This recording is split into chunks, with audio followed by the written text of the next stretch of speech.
What's up, guys? This week, two new Argentines reportedly signed for Atlanta United as part of a piping hot rumor mill. All that and more coming up. Welcome to the show, Five Stripe fam. I'm AJ. This is Tanner McLeod. Before we get into it, become a part of the notification squad by hitting the little bell next to the subscription icon. Our first topic of the day, Mitch Hildebrandt officially signs for Atlanta United. That's our second signing of the offseason behind Greg Garza, which was already a good one. Right. So he's a 6'1" goalkeeper from FC Cincinnati. Team of the year in 2016 for them. Keeper of the year in 2016 for them. Kept 7 clean sheets and 34 appearances for him last season. My question to you is he an upgrade on Alec Can? Yeah, I think he's definitely an incredible shot stopper, as evident in his his highlight reel from Atlanta United, which shows him stopping like penalties and all sorts of crazy shots. He had 3 penalty saves last year. Right, exactly. That's a good number. That's really good, and I think we would say we definitely needed that during our MLS playoff run, but I think he's a good competition for Alec Can, and if Brad Guzan got injured, like either Alec Can or Hildebrandt could, have a decent shout at being our number one keeper for an interim period. But in terms of him being 29, he's in the middle of his prime, but I think, in terms of us having high expectations of him, I don't really think we should. I think he's just a very decent backup keeper for competition within the squad, and he'll get play at the USL team that we have. And so, I think all is good. This is a good depth signing for the team on a whole. I agree. I think, you never can have too much quality, and as we shouldn't expect a lot from him, I think that always having quality in the side, especially in training, to push a guy like Guzan to make sure he doesn't slip at all. That's what the best teams do. They bring in guys and make sure there's always competition. And, Can did that last year. And he showed that he's a very good and serviceable keeper. Right. And I think that, Hildebrandt's going to be a definite upgrade on that, because I'm going to be honest, when I saw Ranish in goal, I was already terrified in that Minnesota game. Yeah. So, I've seen more from him already than I did from that. So, It's always good to have quality there. And I think it's just a solid signing. He's definitely probably not going to be the number one a lot. But, again, if he can keep everyone on their toes and then maybe get an appearance here or there, I have no problems with it at all. Absolutely. And I think, with the protected list, this is if Alec Can makes it past that. And so if LAFC chooses Alec Can to be their number one keeper, or just to be their depth or something like that, then this conversation is kind of moot. But, having Hildebrandt and Alec Can at the moment provides so much depth that it's an embarrassment of riches. Well, I hope to have more of those here, but yeah, definitely. So we actually asked you guys if Mitch Hildebrandt or Alec Can would be our backup keeper. On Twitter, you guys resoundingly said Alec Can would be at 56%. But, I think that still leaves some room for interpretation of, there's good competition. Yeah, absolutely. And like you said, I think that's a great point, because LAFC would make a great choice if they took Alec Can to be their number one keeper. I think he did fantastic at the beginning of the season for United. He had some games, especially at the Dod, where he made some incredible saves. Yeah. And, I think he would have been completely serviceable going forward as the number one. Obviously, Brad Guzan had save of the year and everything. He's a fantastic keeper, but, he's solid. I'd hate to see him go, but, having Hildebrandt here is just insurance for it, which is what smart and good clubs do. They are prepared for all eventualities. So I'm glad what the front office did, and, I look forward to more. Absolutely. And moving on to our next topic, Miguel Martinez and Josef Martinez, they finished 5th and 7th, respectively, in the MVP race behind Diego Valeri. And they were announced in the MLS Best 11 that was announced last week.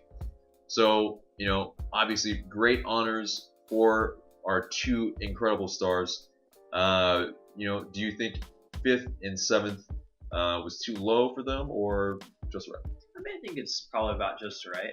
Josef missed 2 months of the season. Right. I think he missed the last few weeks of the season. I think both had huge contributions, but Valeri had 21 goals, 9 assists, 34 appearances. If you're responsible for almost a goal a game somehow, whether you're scoring or assisting, I mean, he got them first in the West. He's a fantastic player. I mean, I can't make any bones about him winning MVP. Right. And I think that 5th and 7th, I don't think they worry about it. But I mean, they both made Team of the Year, which is fantastic for their first season in a new league. Yeah. And I think we'll see a lot more of that going forward. And right. I think that Miggy's probably got to be a favorite for MVP next year. Him or even Josef, because there's nothing that shows me Josef can't score 30 goals in the season if he stays fit. So I think both of them, and I think probably some more United players can be in that best 11 come next season. Definitely. And, for us to have multiple players, it was the first time since 1998 of the Chicago Fire that there were 2 players from the same team, which just speaks volumes about our team in general. Absolutely fantastic. I mean, and you got to think only Toronto, I think. No, Vancouver had a couple players in there. I think you see that it's really from those top teams. And to have 2 players, I mean, from the top teams, it shows that they already recognize that Atlanta United is one of those top teams after just one season. Definitely. That's pretty incredible. All right, guys, we have a brand new segment we want to introduce where we want you, the fans, to send in your questions about Atlanta United. Put them in the comments below or tweet us at the handle shown here with the hashtag 5StripeWeekly. And moving on to our first rumored signing from this week. Apparently, Atlanta United have paid a $1 million fee to sign Franco Escobar from Newell's Old Boys. He's a right back, center back hybrid. Where do you think he fits in, AJ? I think he's a right back that slots in next to Michael Parkhurst. But, that's if Michael Parkhurst survives the LA expansion draft. But, I think with his speed, his versatility, he's got kind of Anton Walk's, capabilities, but a little bit better on the ball. So, I think this is a great signing for us if it happens, which all signs point to it happening. He's been benched at Newell's Old Boys since the rumors have come out, so I'm not sure if that's because they're upset or if it's because it's pretty much set in stone. Exactly. That's usually, a big sign of them actually, making the move, because they don't want someone to get injured while, they're playing, and then, they can't make the move. So it's I think for Escobar, also to come here, with La Banda, all the, Argentine boys and South Americans. It's just a good move to, solidify that back line where we were kind of a little bit deficient at times last season. Yeah, absolutely. I mean, I think for me the interesting thing is he's only made 34 appearances in the top flight in Argentina. Yep. 21 of his starts have come at right back. So I think that pretty much tells you where he goes. I mean, stature-wise, 5'11", right-footed, very similar to Parkhurst. So I think you see a natural successor there if he does move on. For sure. But I definitely think, right back is the place we need to sign him. So he slots in at right back. There's your back line. Garza done. Yeah. Hopefully you have Loretta with State to provide cover, but you have LGP, you have Parkey, him at right back. I think we're looking at hopefully a solid defense moving forward. Absolutely. And, communication is a big thing. And so, when, LGP can talk to him as well, and, everybody else, being able to speak a little bit of Spanish as well, it's great. It's you want this in the team to be able to, in your defensive line, communicate. You got to have that communication. That's so key. Absolutely. I think a lot of teams you see them wanting to speak that one language on the pitch, but there's so much of a Spanish influence at United. Sure. Parkhurst might be the one guy going, I got to learn Spanish. For sure. Yeah, which I'm sure he's already pretty adept at it at this point throughout this past season. And moving on to another Argentine, Ezequiel Barco from Independiente reportedly signs for Atlanta United. The 18-year-old from Argentina, his transfer fee of $12 million would break the MLS record previously set by Michael Bradley's $10 million move from Roma to Toronto FC. And it's rumored he's going to sign after the Copa Sudamericana final. What are your thoughts on it? I'm excited. I mean, we touched on it last week. He's a very, very exciting young player. Atlanta United is clearly investing in youth. 5 goals, 2 assists in 35 league games. And, it's not a lot to go off of. So a lot of people, if you go look at his highlight video, there's not a lot there. But, I mean, 35 league games is less than a full season, really. So, he's got a lot of potential. My worry is he missed the Argentina U20 World Cup side, so maybe they saw something they didn't like. Right. I don't know. I mean, but it's one of those, like creative playmakers in Argentina. There's so many of them, so it's tough to break into that team. Absolutely. I mean, I think also being 18, moving to a new country, I think that could be tough. But again, with El Tata as the manager, I think he'll settle in well. Mm-hmm. I'm excited. I'm slight reservations because again, young playmaker. He's got to settle in a new country if he moves. And Right. I'm excited. But he shows that he has steel to his game, and I'm excited.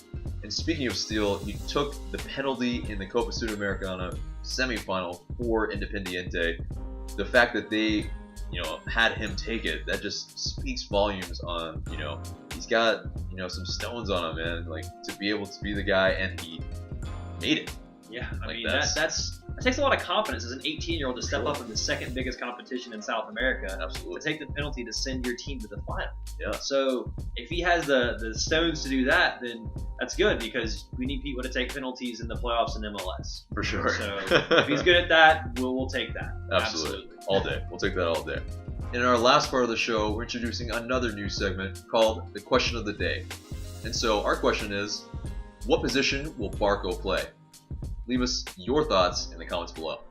And lastly, before we leave, this Sunday, the 10th, is going to be Pitching with Parky. It's a food drive at the Atlantic Station Atlanta United team store. If you don't know where it is, it's across from Witch and 2 doors down from Publix. Michael Parkhurst will be there starting from 12 p.m. Everyone come down, donate some canned goods, meet a legend at the club. We really appreciate it. That's it for us today. Subscribe if you haven't already. Smash a like. And for Tanner McLeod, I'm AJ. We'll see you in the next video. Peace, guys.